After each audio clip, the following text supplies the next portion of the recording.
Have you ever wondered if a robot might one day be doing your job, or perhaps working right alongside you? Today, we're taking a deep dive into the future of work, AI, automation, and the human element. And, this isn't some far-off sci-fi concept we're talking about. We're looking at a pivotal moment right now. Hmm. Experts are calling it a structural transformation, and it's set to reshape labor markets globally, really from 2025 through to 2045. What's truly striking is the speed and the scope of it. It's pretty much unprecedented compared to anything we've seen before. Yeah, and here's a statistic that might make you scratch your head a bit. The World Economic Forum actually projects a net increase of 78 million jobs globally by 2030. Sounds great on the surface, right? Hmm. But that number, it hides this huge restructuring underneath, a great rebalancing, as they call it, where fundamentally different jobs are emerging. It's almost like the whole global economy is undergoing a massive internal organ transplant, not just, growing taller. Exactly. That's a great way to put it. So our mission in this deep dive is to unpack what's genuinely changing. What new opportunities are actually popping up from this rebalancing act? What are the critical skills you'll need to thrive? And importantly, the ethical dilemmas we're already facing. We'll pull directly from the sources you provided just to help you quickly grasp the most important insights so you can feel, well, informed and prepared for what's coming. Okay, let's unpack this then. What exactly is driving such a seismic shift in the world of work?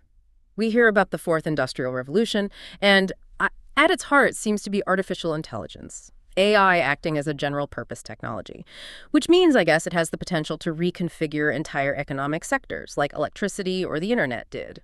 Precisely. It's that fundamental.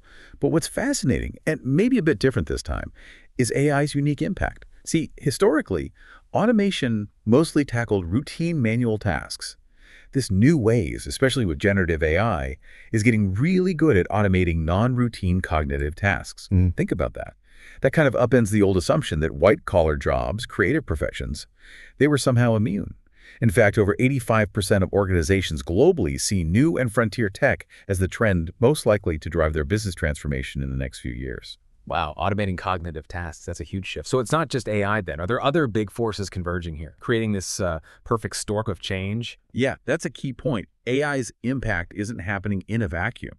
It's converging with several global megatrends. First, you've got the green transition, the push to tackle climate change. It's driving massive investment, creating whole new industries, new jobs. Think renewable energy engineers, sustainability specialists. The World Economic Forum actually thinks this will be a net job creator. So that's positive. Then there are demographic shifts, especially population aging in developed economies. With fewer working age people, automation starts to look less like just an efficiency play and more like a macroeconomic necessity, to offset those declining labor pools, maintain living standards. It's strategic. And finally, you have these geoeconomic and macroeconomic factors playing out right now. Persistently high inflation, cost of living going up, slower economic growth that's already displacing millions. Plus, this whole trend of reshoring supply chains. That changes where jobs are, and the kinds of advanced manufacturing skills needed, often heavily reliant on automation. Okay, that makes sense. It's a convergence. But if AI is so transformative, this general purpose tech, why isn't it just everywhere already? Fully deployed, what are the roadblocks? What's slowing things down? Right, good question. The biggest barrier, and it's cited by a huge number, like 63% of employers, is the skills gap. Nearly 40% of the core skills for an average job are expected to change by 2030. Our collective ability to adapt is just not quite keeping pace.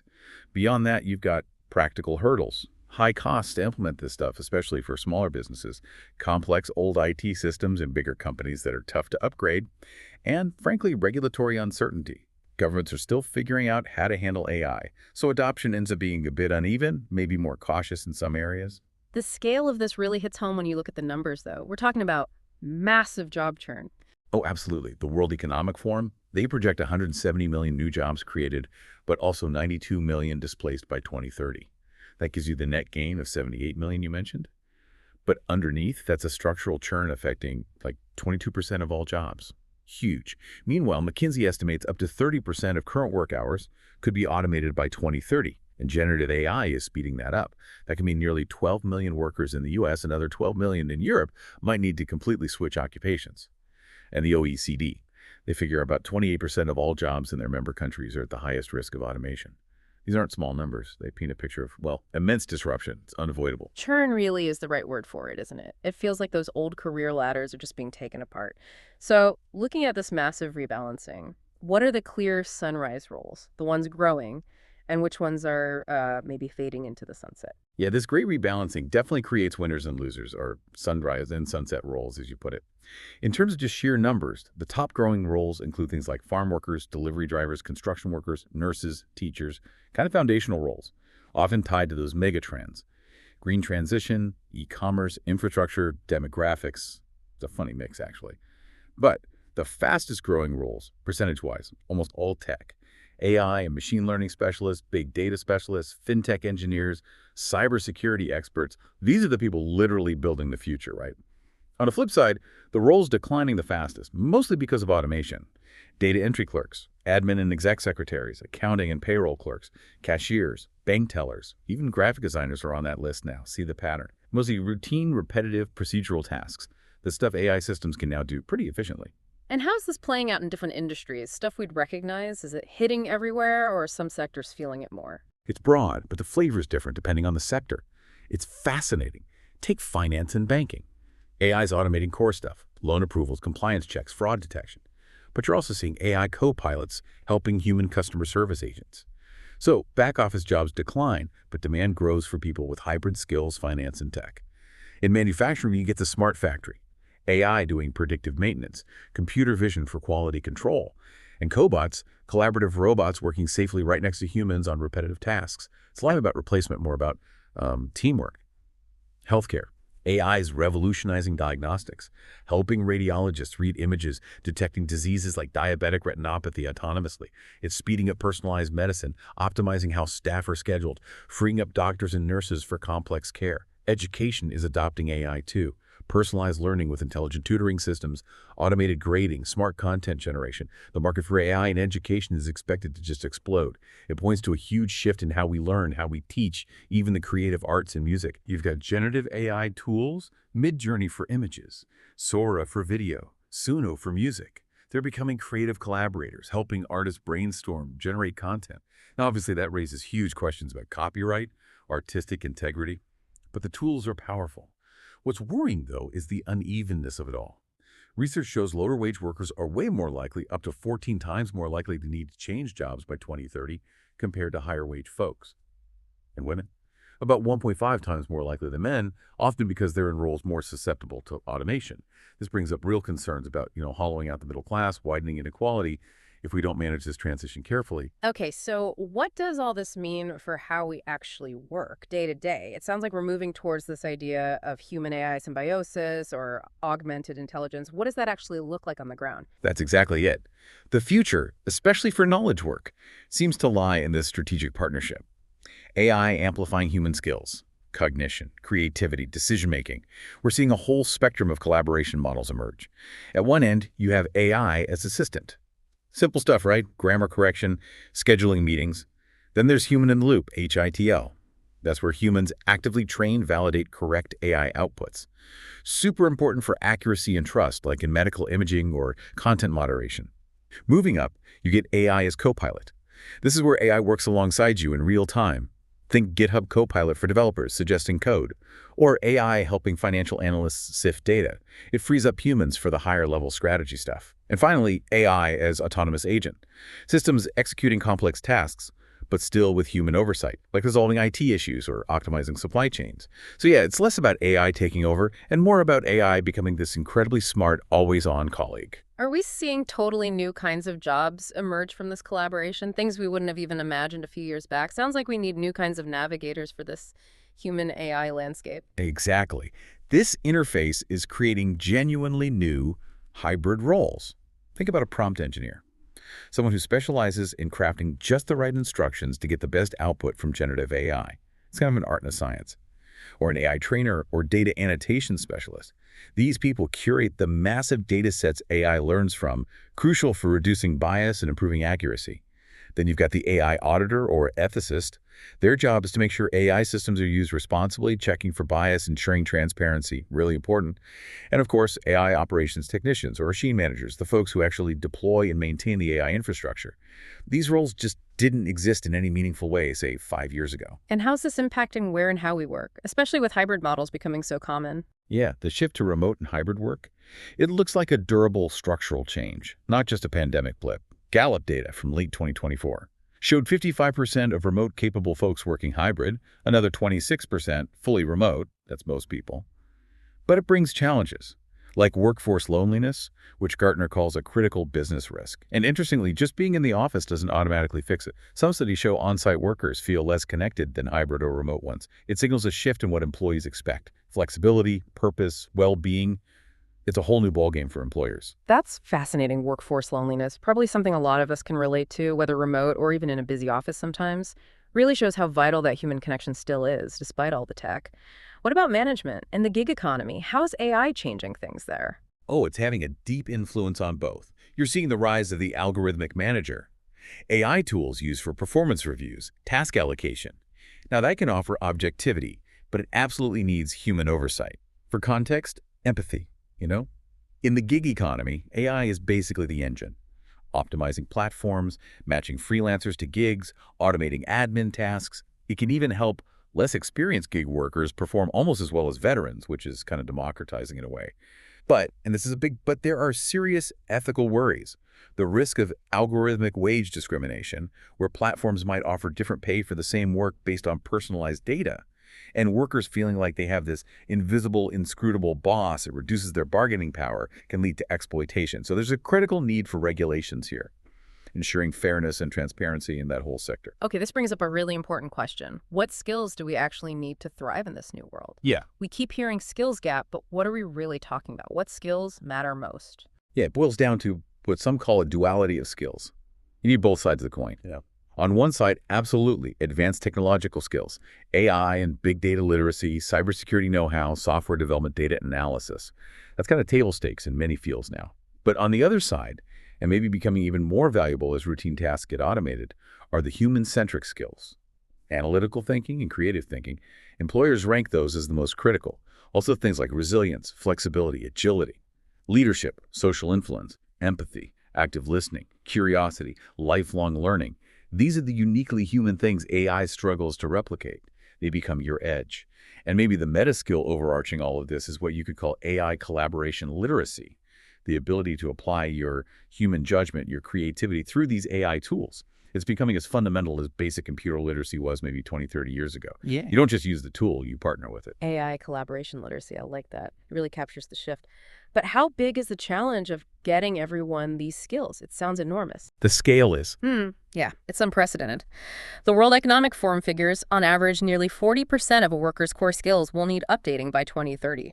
And remember, those millions needing to switch jobs entirely. It's a huge undertaking. The good news, 85% of employers say they're prioritizing upskilling and reskilling their current teams. They see the need. But barriers remain. Cost is a big one, time commitment. And the opportunity cost lost wages while you're training that hits lower-income workers hardest. So how are our educational systems coping? Are they adapting fast enough? It seems like they'd struggle to keep up. It's a major challenge for them. The traditional model, learn everything up front, then you're done. That's just not cutting it anymore. The new reality is lifelong learning. Continuous skill development has to be part of your career ongoing. AI itself can help here, actually. Personalized learning platforms, adaptive pathways, immersive simulations. The tools are getting better, but there's still this critical gap often between what schools teach and what the economy actually needs right now.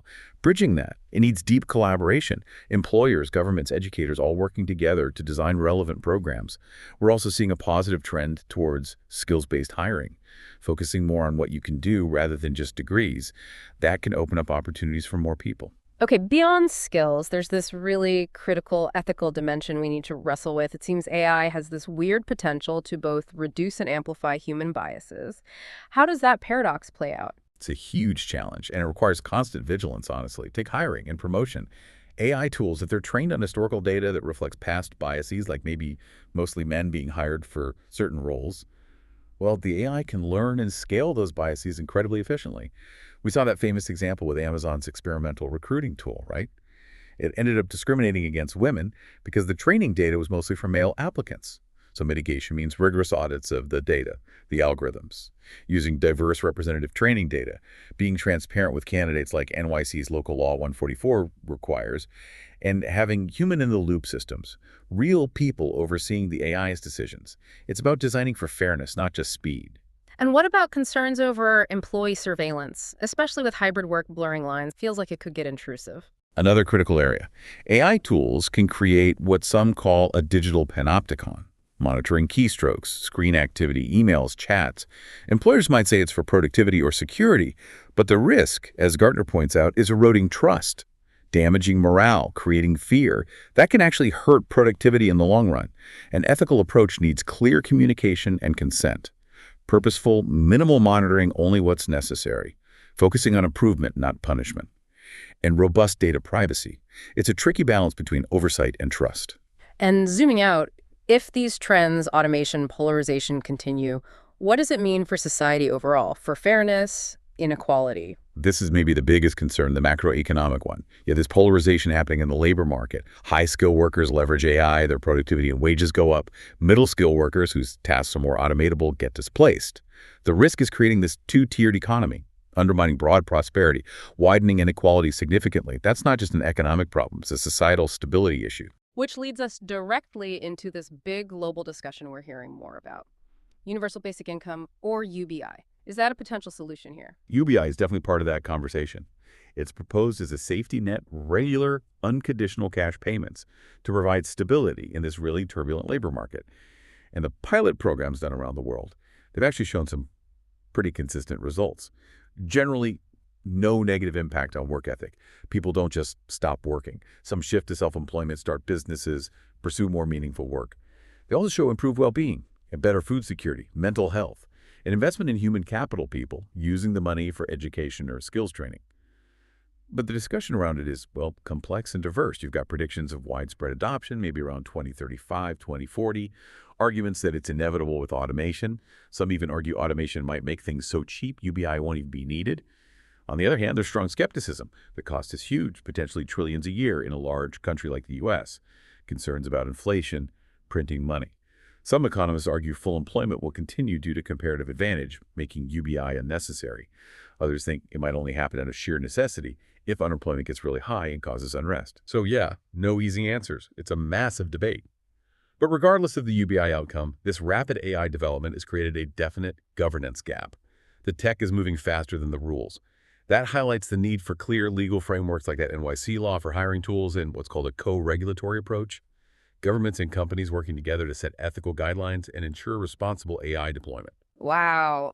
Okay, what a journey through this landscape. This deep dive into the future of work really shows it's not just about the tech, the robots, the algorithms. It's profoundly about people, isn't it? So where do we go from here? What needs to happen? How do we actively shape this future, not just react to it? It absolutely demands strategic action and coordination from everyone involved, because this future isn't set in stone.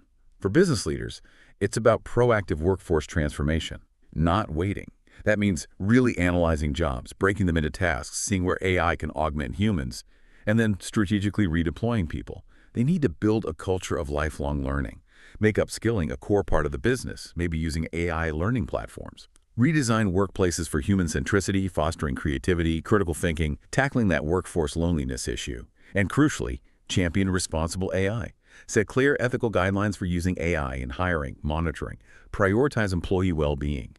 For policymakers, the big focus has to be public investment and smart regulation. Invest in education and skills, modernizing everything from K-12 to higher ed for digital and human skills. Funding public-private reskilling programs. Strengthen social safety nets. Update unemployment, healthcare, retirement so they're more portable for a flexible workforce. And yes, seriously look at UBI pilots, expand them. Foster innovation, but with guardrails. Clear legal frameworks for AI to manage risks like bias without stifling useful tech. Promote inclusive transitions, targeted support for workers and communities hit hardest. Policies encouraging skills-based hiring. And tackle the gig economy policy challenges. Worker classification, social protection, access to training. Educational institutions are right on the front lines here. They need comprehensive curriculum reform. Integrate AI literacy and human-centric skills everywhere, not just in tech departments. Break down old silos. Embrace lifelong learning models, flexible options like micro-credentials, online certificates for people already in their careers, and forge really deep partnerships with industry. co-design programs so they're actually relevant to the jobs out there. And finally, for us, as individual workers, it's about taking agency, taking ownership. Cultivate that mindset of continuous learning. Proactively seek out training. Don't wait to be told. Develop your human edge. Focus on complex problem solving, creative and analytical thinking, emotional intelligence, communication, leadership, the stuff AI can't do. And become AI literate. Learn to be a human AI collaborator. Use the tools to amplify your skills. Be the pilot for your AI co-pilot. What a journey indeed. This deep dive has really underscored that the future of work, while driven by tech, is fundamentally about us, about people. Indeed. And the choices we make right now as individuals, as businesses, as educators, as policymakers, those choices will really determine the outcome. Will this age of AI lead to shared prosperity or deepen inequality? It's a landscape we have to actively shape together. So as you reflect on all this, maybe consider, how will you leverage your unique human capabilities, your creativity, your empathy to collaborate with AI? How will you help build a future that's not just productive, but also equitable and, well, profoundly human?